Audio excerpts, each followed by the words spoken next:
यह कोई नई बात नहीं थी। सावरी कोशिश करती कि ऐसी स्थिति में वह सामान्य रहे, लेकिन फिर भी उसका मन व्यथित हो रहा था। किचन में से भाभी की नफरत भरी बातें उसे सुनाई दे रही थी, जो रह रहकर उसे कांटे की तरह चुभ रही थी। किचन से बाहर निकलकर जलती हुई दृष्टि से सावरी को देखते हुए भाभी बोली, जाइए, जाकर तैयार हो जाइए महारानी जी।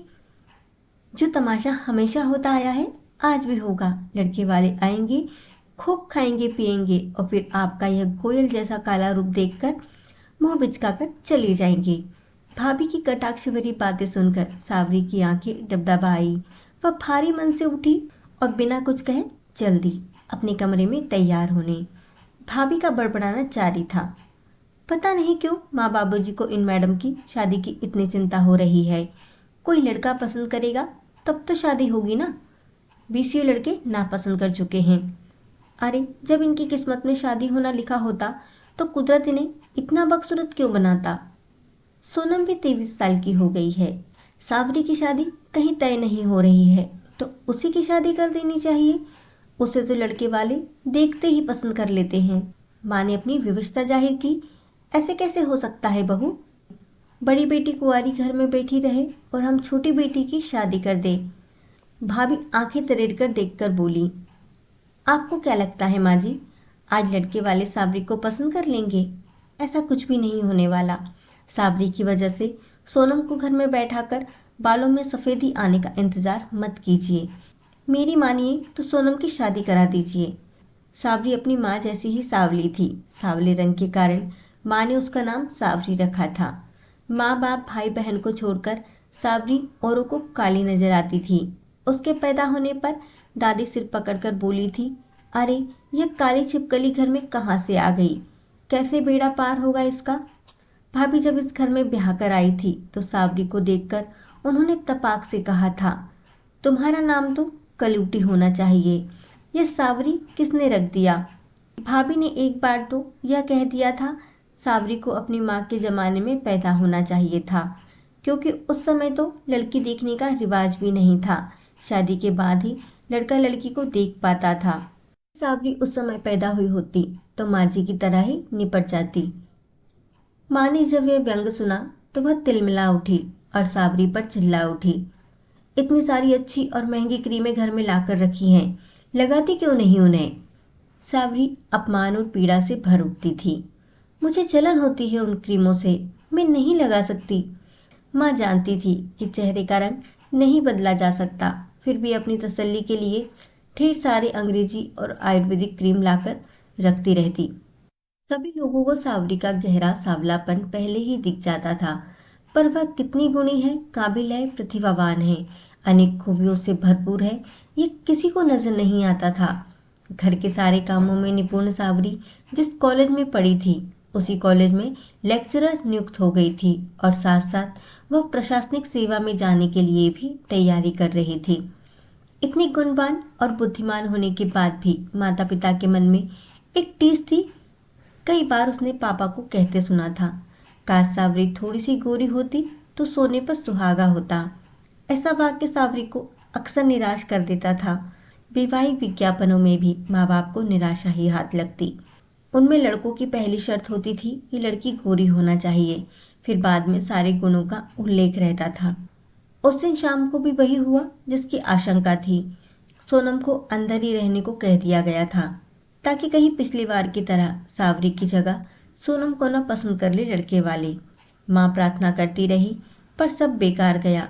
सावरी को देखते ही लड़की की माँ की भौहें तन गई। वे उठ खड़ी हुई, इतनी भद्दी काली और बदसूरत लड़की, इससे तो मैं अपनी बेटी की शादी कभी नहीं कर सकती।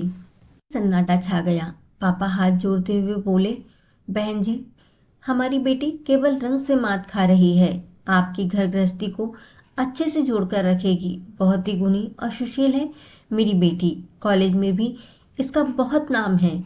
रहने दीजिए भाई साहब, गुण और नाम तो बाद में पता चलता है, लेकिन हर कोई रूप सबसे पहले देखता है। मैं इस लड़की को बहू बनाकर ले जाऊंगी तो लोग क्या कहेंगे कि जरूर मेरे बेटे में कोई कमी है, तभी ऐसी बहू घर आई है, कहकर सब चलते बने।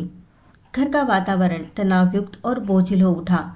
पापा चुपचाप सोफे पर बैठकर सिगरेट पीने लगे। माँ रोने लगी।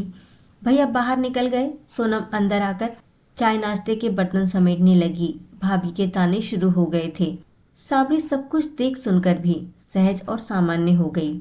उस वर्ष साबरी को अपने कॉलेज की सबसे लोकप्रिय प्रवक्ता का पुरस्कार मिला था। अपने व्यवहार और काबिलियत के दम पर वह कॉलेज के प्रत्येक विद्यार्थी और शिक्षक की पहली पसंद बन गई थी। इतनी कम उम्र में किसी प्रवक्ता को यह पुरस्कार नहीं मिला था। उसे लगातार बधाइयां मिल रही थी। एक दिन कॉलेज पहुंचकर जैसे ही वह स्टाफ रूम में गई तो वहां टेबल पर एक बड़ा सा बुके देखा। सचमुच वातावरण उस बुके के फूलों की खुशबू से महक रहा था। कितना सुंदर बुके है, सावरी के मुंह से निकला। वही बैठी सावरी की एक सहयोगी और दोस्त रचना हंस पड़ी और बोली, यह बुके आपके लिए है मिस सावरी। मुझे किसने भेजा है बुके? मैंने, पीछे से एक युवक की आवाज आई। सावरी चौंक कर पलटी तो देखा कि एक सुंदर और स्मार्ट युवक उसकी तरफ देखकर मुस्कुरा रहा था। आप कौन हैं? सावरी ने पूछा। रचना ने दोनों का परिचय कराया। सावरी, ये मिस्टर राजीव है, हिंदी के लेक्चरर, आज ही कॉलेज ज्वाइन किया है। ये कभी भी हैं। और मिस्टर राजीव, ये है मिस सावरी, जीव विज्ञान की लेक्चरर। कमाल है, आप लेक्चरर हैं? मुझे तो लगा शायद कॉलेज की कोई स्टूडेंट है, साबरी ने हैरान होकर कहा।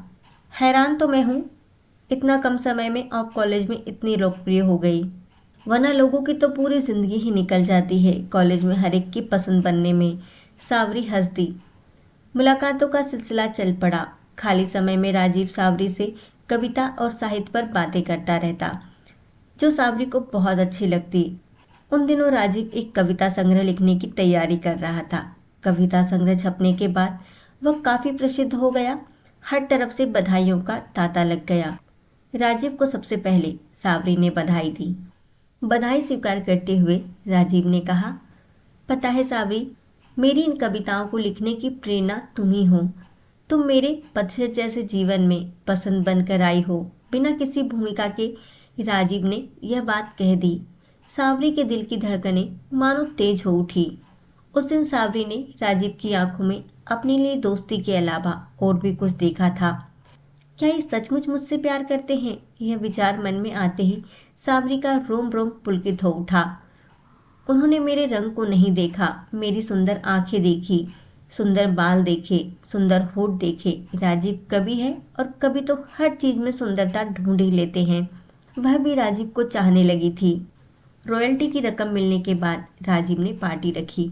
सोनम को पार्टियों में जाने का बहुत शौक था, लिहाजा सावरी उसे भी साथ लेती आई। आई कांट बिलीव दिस, क्या वाकई में सोनम तुम्हारी बहन है? सोनम को देखकर राजीव आश्चर्य और हैरानी से सावरी से बोला। राजीव की इस बात पर दोनों हंसने लगे, क्योंकि यह सवाल उनके लिए नया नहीं था। जो भी उन दोनों को साथ देखता विश्वास ही नहीं करता कि ये दोनों बहनें हैं। पूरी पार्टी के दौरान राजीव सोनम के इर्द गिर्द मंडराता रहा। सावरी की ओर उसने जरा भी ध्यान नहीं दिया। सावरी को यह थोड़ा बुरा भी लगा, पर वह यह सोचकर सामान्य हो गई कि शायद राजीव अपनी होने वाली साली से मेलजोल बढ़ा रहे हैं। पार्टी खत्म होने के बाद राजीव ने उन दोनों से कहा, तुम्हारे माँ बाप ने तुम दोनों बहनों का नाम बहुत सोच समझ कर रखा है, सावली सी सावरी और सोने जैसी सुंदर सोनम। दोनों बहनें यह सुनकर मुस्कुरा दी। उसके बाद राजीव का सावरी के घर भी आना जाना शुरू हो गया। घर के सभी सदस्यों से वह काफी घुल मिल गया। एक दिन राजीव सभी लोगों से बैठे बातें कर रहा था। सावरी किचन में चाय बना रही थी। चाय लेकर जैसे ही कमरे में घुसने को थी कि उसे भाभी का सर सुनाई पड़ा। ये राजीव से पूछ रही थी, तो कैसी लगी आपको हमारी ननद? बहुत सुंदर।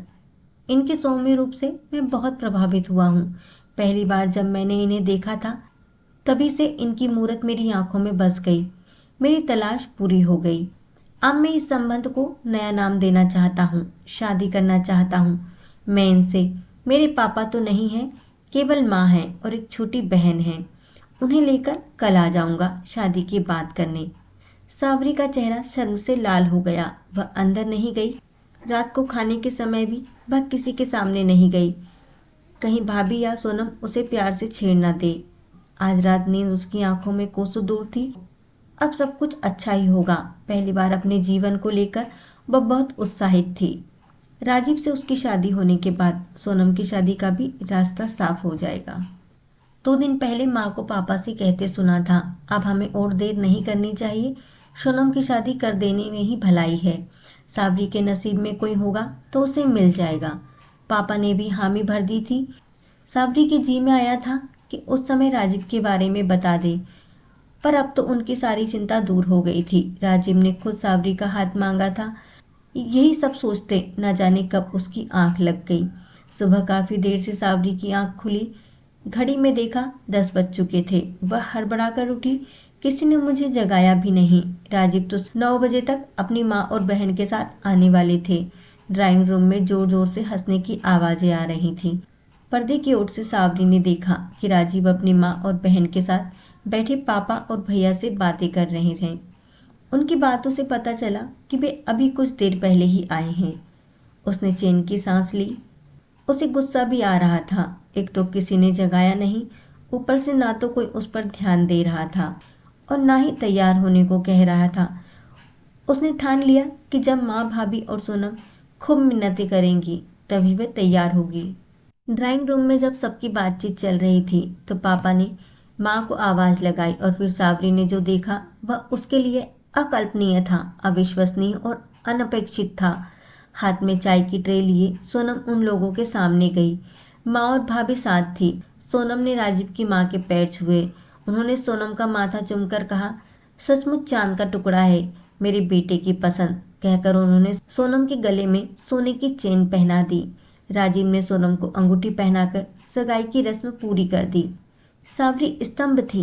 राजीव और सोनम की सगाई, ये कैसे हो सकता है? राजीव तो मुझसे प्यार करते हैं, उनकी प्रेरणा तो मैं हूँ। मुझे अपने जीवन का बसंत कहा था राजीव ने। तो क्या यह सब झूठ था? धोखा दिया है राजीव ने मुझे, बेवफाई की है मेरे साथ। और सोनम, उसने मेरे साथ इतना बड़ा छल क्यों किया? यह तो मेरे सबसे ज्यादा करीब थी।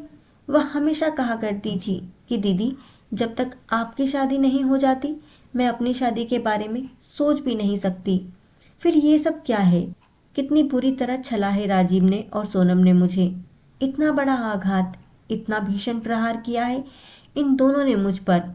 इन्हीं दोनों को तो मैं सबसे ज्यादा प्यार करती थी। लाख चाहकर भी साबरी सहज नहीं हो पा रही थी। जीवन के इन कठिनतम क्षणों में उसकी दोस्त रचना ने उसे सहारा दिया। मैं जानती हूँ कि यह तेरे लिए बहुत बड़ी पीड़ा है। तेरे अपनों ने ही तुझे बड़ा धोखा दिया है। कितनी बार तू अपना अपमान करवाएगी शादी ब्याह के चक्कर में पड़कर? अपनी कमजोरी को अपनी ताकत बना सावरी। तू कितनी बुद्धिमान है, प्रतिभाशाली है और काबिल है, फिर क्यों इतनी निराश हो गई? तेरे सामने तेरा उज्जवल भविष्य पड़ा है, तो कुछ भी कर सकती है सावरी। रचना की बातों से सावरी कुछ सहज हुई। उसे नया हौसला मिला। धीरे धीरे सब कुछ सामान्य होने लगा। वक्त बहुत आगे निकल चुका है, बहुत कुछ बदल चुका है। आज सावरी एक प्रशासनिक अधिकारी होने के साथ साथ समाज सेविका और सेलिब्रिटी भी है। अपने बलबूते उसने जीवन रक्षा केंद्र नामक संस्था खोल रखी है, जिसके माध्यम से वह विकलांग, गरीब, असहाय और अनाथों के लिए काम करती है। वह लोगों के जीवन में खुशियां लाना चाहती है। सादगी, ईमानदारी और मानवता जैसी भावनाएं और संवेदनाओं से पूर्ण सावरी को जितना प्यार और सम्मान, सुख और विश्वास गैरों से मिला, अपनों से उतनी ही बेरुखी, नफरत, धोखा, छल और बेवफाई मिली थी। पर सावरी अब इन सब से दूर हो गई थी। अब यहाँ ना तो माँ बाप की बेबसी थी और ना ही भाभी के चुपते ताने और ना ही बहन का धोखा और ना ही विश्वासघाती और बेवफा राजीव। आज उसने इन सब पर विजय प्राप्त कर ली। समाज के उपेक्षित लोगों के जीवन में अंधकार कम करना ही सावरी का एकमात्र लक्ष्य है। गरीबों और असहाय लोगों के लिए वह ढेर सारा काम करना चाहती है। जो मन में है उसे पूरा करने के लिए फिर से जन्म लेना चाहती है। एक जन्म काफी नहीं है। छोटे छोटे बच्चों, बड़े बूढ़े के चेहरों पर अपनी वजह से मुस्कान देखकर सावरी को अपार सुख और संतुष्टि प्राप्त होती है।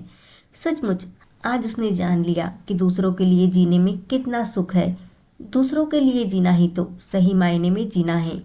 आखिर जीना ही इसी का नाम है।